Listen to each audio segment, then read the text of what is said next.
Ponekad se pitam, je li baš moralo toliko dugo bez tebe? Probaj zamisliti kako je teško voziti se noću kroz pusti grad u društvu gospođe samoće. I zbog toga se nema dosađivati kad pretjerujem s nježnostima, jer za tebe, ljubavi moja, nježnost je jedina istina. Na licu ti vidim da si u snovima sretna, a ja više ni sam ne znam ima li razloga spavati, jer suviše mi je tužno vidjeti san.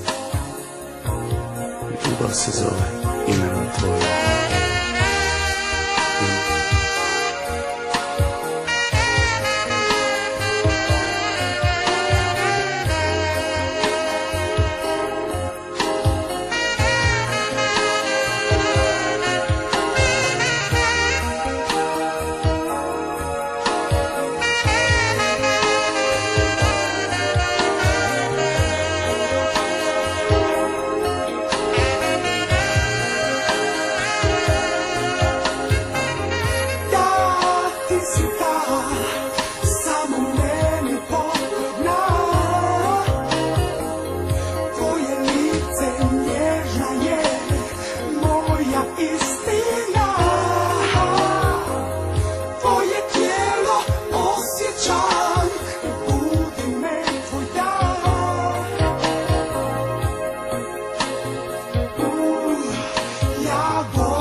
Jedina si sreća.